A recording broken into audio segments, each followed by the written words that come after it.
Yahushua lifted up himself and saw none but the woman. Yahushua said unto the woman, Where are those thine accusers? Hath no man condemned thee? The woman said unto Yahushua, No, Lord. And Yahushua said unto her, Neither do I condemn you. Go and sin no more. Don't be a wicked Pharisee trying to condemn brother's faults, or easily / rapidly trying to condemn brother's faults. That's the title of this brief lesson. Giving all praises to Yahweh Hashem, Yahushai wa Rakah Quadash. Double honor to the apostles and elders at the great millstone, which are the men that taught me the 100% truth according to the law and the prophets. Again, don't be a wicked Pharisee trying to condemn the Akim, faults. And you had wicked Pharisees during the times of Yahushua, but you also had righteous Pharisees who followed Yahushua, who truly believed in the resurrection. Okay, but in this chapter, John the 8th chapter, there was an account where these Pharisees were trying to condemn an Israelite woman because of adultery.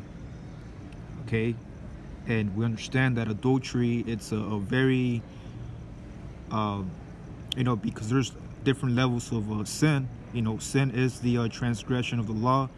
There's some sins that you're able to receive mercy, but you still get judged. But there's sins unto death, man, where you go off, to the point where it's a sin, like adultery. There's one examples of committing adultery. You read that in the book of Proverbs. He that committed adultery with the woman lacketh understanding, or vice versa. She that committed adultery with the man, if she's married, she's also in the transgression. But here in John the 8th chapter, okay, there's an example of Yahushua speaking to a woman, but that woman spiritually, that's the Israelite man. Okay, the Israelite man is like unto a comely and delicate woman to Yahweh Shema Shai. So here in John the 8th chapter, it says, Yahushua went unto the Mount of Olives, and early in the morning he came again into the temple, and all the people came unto him, and he sat down and taught them. You see, but here in this context, when Yahushua was teaching, okay, in the temple, it wasn't just believers. You had agents. There was agents. There was Pharisees, scribes, different Israelites of all walks of life. Might have physicians, carpenters, new believers, unbelievers. Okay, wanting to listen to what Yahushua had to speak. Give me a second. Let me make sure I charge this phone out here. Yeah, man. Yahushua, when he came on the scene, he taught mostly about mercy, man. Showing brothers mercy, showing compassion towards one another.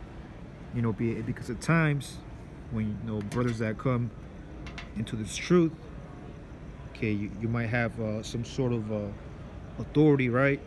Some sort of gift, and then you don't know how to use that gift properly, and then when a brother goes off, you want to rebuke him,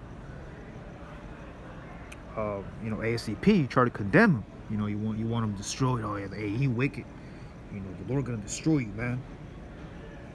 Instead of talking to him in meekness. But real quick, let me make sure I charge this phone right here.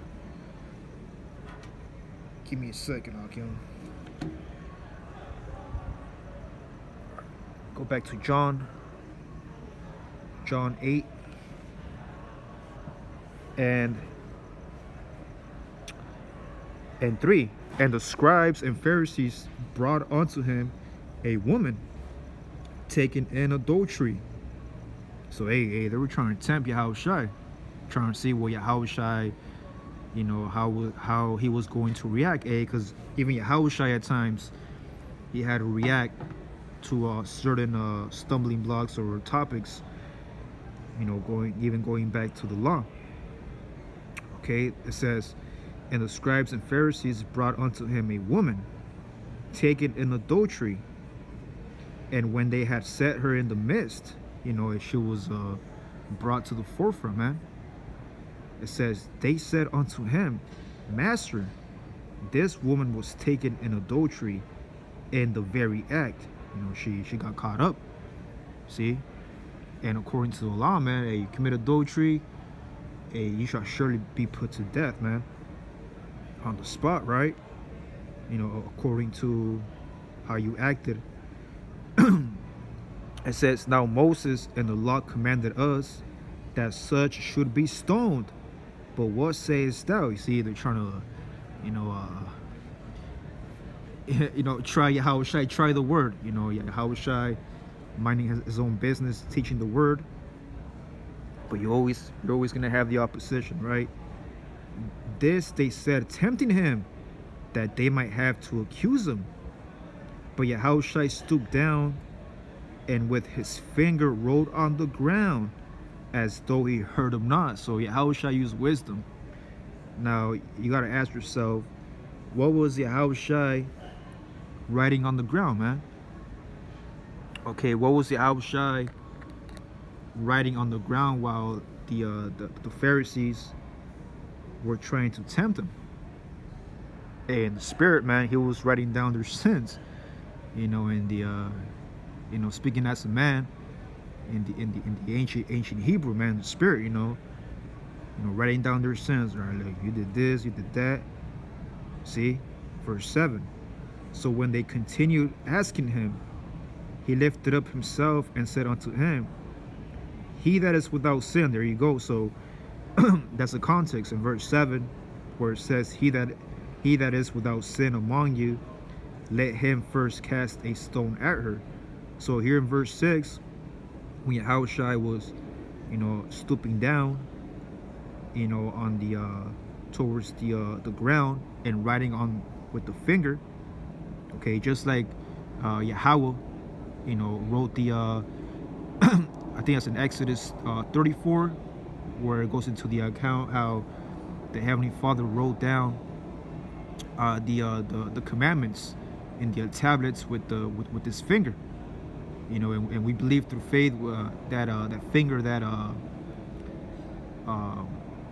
what they call it, the ink of the finger, at a technological level, it was the chariots with the lasers, right? The finger of Yahweh Ba'Shem Shai.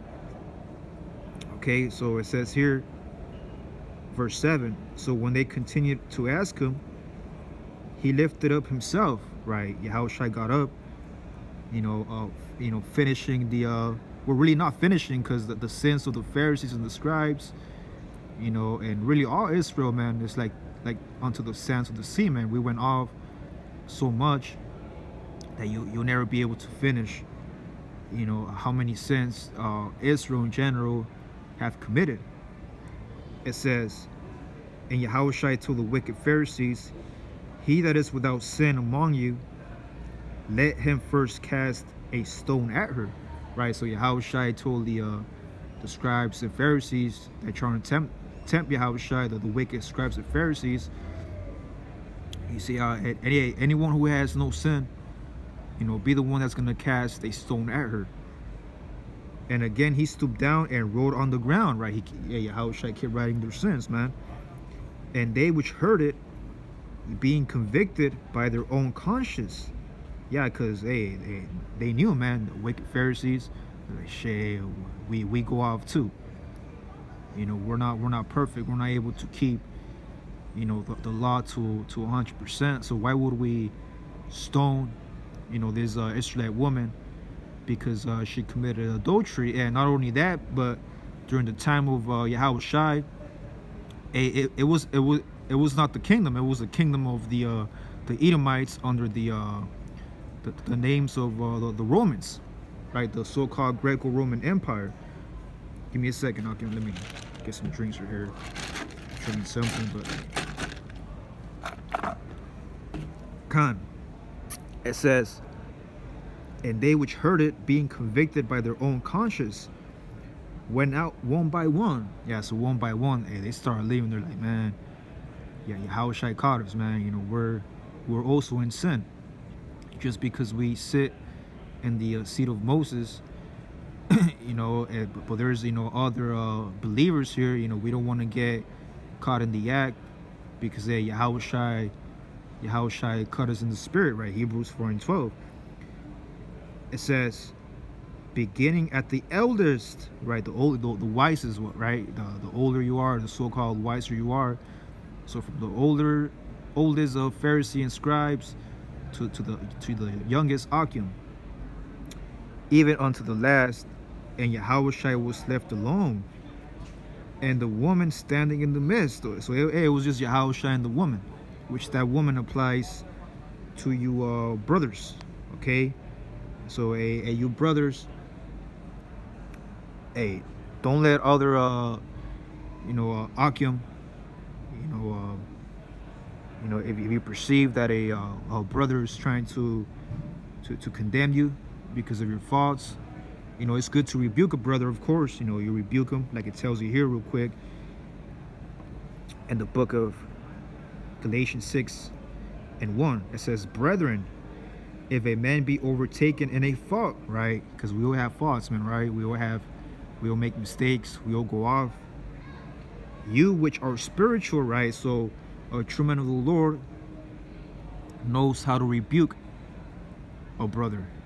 You know, like it tells you in the book of Sirach, you know, to rebuke is never out of season. You could rebuke, you know, today or tomorrow, next week, but it's how you rebuke the brother. Are you rebuking him, you know, in the spirit of meekness, or are you rebuking him, okay, in the spirit of pride, right? In the spirit of you know, the wicked Pharisees, to the point where you want to see the brother get destroyed, man. Hell no. Hey, you do that shit to a brother, man, you try to condemn him around the spot, you know, or even in your spirit, man. Hey, how about Shemel Shai? He'll get rid of your ass, man. So you Akim, hey, you make sure, you know, be trying to condemn brothers hastily, you know, like it tells you here. Brother, you that are spiritual, restore such and one in the spirit of meekness, right, and in humbleness. All right, hey, look, Akim, you mind if I talk to you? Hey, you went off on this, on that, you know,